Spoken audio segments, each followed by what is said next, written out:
Hello. Just a quick heads up before we begin. The tone of this episode is playful, but the ideas here are sincere. We're laughing with work, not at it, because sometimes you just need to laugh. You're listening to the Unwritten Manual, where we chart the hidden rules of work that no one writes down. And today, mateys, I be your host, Sara, captain of this fine crew sailing the treacherous seas of modern office meetings. So grab your metaphorical life vests. We're going to talk about the meeting that refused to be an email.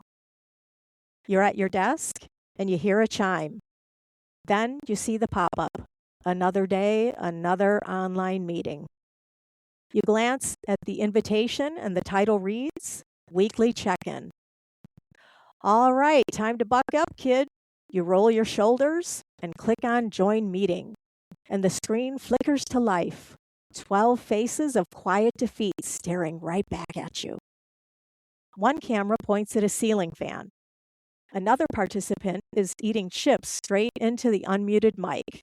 You know, Dolby Surround crunch.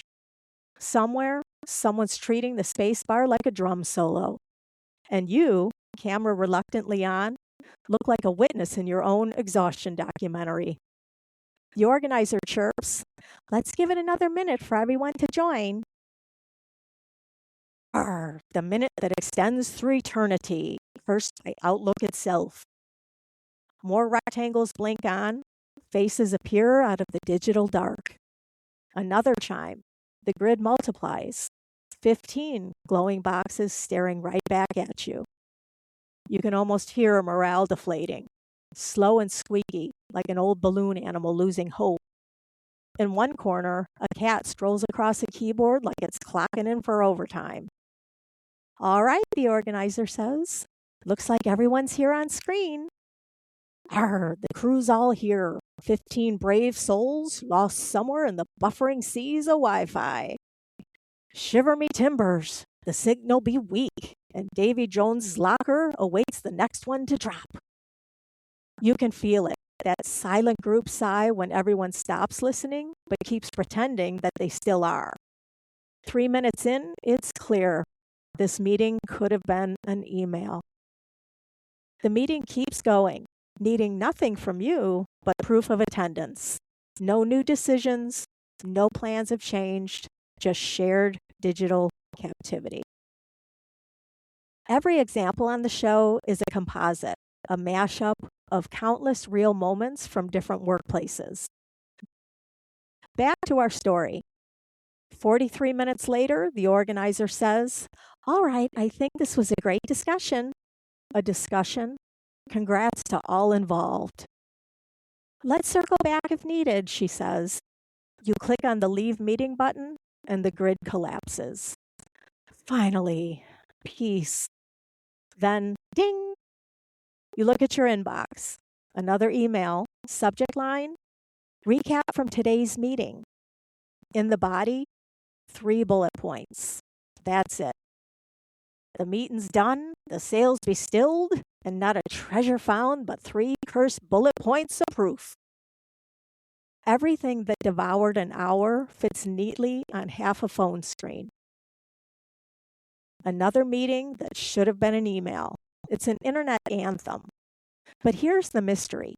If we all know it, why does it keep happening? Ask anyone in an office, and you'll hear the same answers. Someone doesn't trust email. Someone else loves meetings. Almost no one says it's strategic, but it is. These meetings aren't about passing information. They're a form of insurance. You can ignore an email in private. In a meeting, ignoring it becomes public. Silence now has witnesses. When we gather in that virtual room, everyone sees the same thing at the same time, and everyone knows that everyone else saw it. That shared visibility matters, especially in systems built on accountability and blame prevention. That's not inefficiency, it's protection. Because later, when the project catches fire, nobody wants to say, "I didn't know." So we gather, we discuss, we turn communication into proof. Imagine a leadership call. The company's discussing budget cuts. If that news drops by email, you'd have chaos, screenshots, speculation. The rumor mill would set a new speed record. Divide the blame, mates, and no one shall walk the plank. You see, if something matters, it's not enough to just send it. It has to be seen. And not just privately, it must be seen collectively. Once you recognize the pattern, you start realizing meetings have casting, lighting, even dialogue. Tiny productions we call collaboration. Watch who speaks, who echoes, who conveniently stays quiet. Every nod is a small performance of alignment. It isn't communication, it's choreography. It was never about the message. It's a spectacle of nodding heads. I realize I'm here talking about organizational communication in a pirate voice, but let me assure you, the subject's serious enough.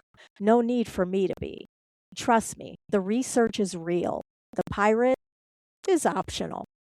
I hope it makes you think and maybe laugh a little too.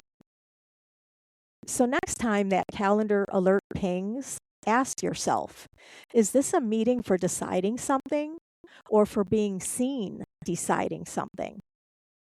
If it's the former, come open-minded and bring ideas. If it's the latter, and you won't face repercussions, bring your polite decline and reclaim an hour of your life. But just make the right decision there. Because yes, some meetings could have been emails, but others, they were never about information. They were about being seen. Next time on the Unwritten Manual, beneath the reply line, 1 email, 4 words, endless consequences. The difference between what we write and what they feel. If this episode helped name something you felt but couldn't explain, follow the show. Until next time, pay attention to what goes unspoken. It's usually where the real rules live. I'm Sara, and this is the Unwritten Manual. Arr, until next time, mateys.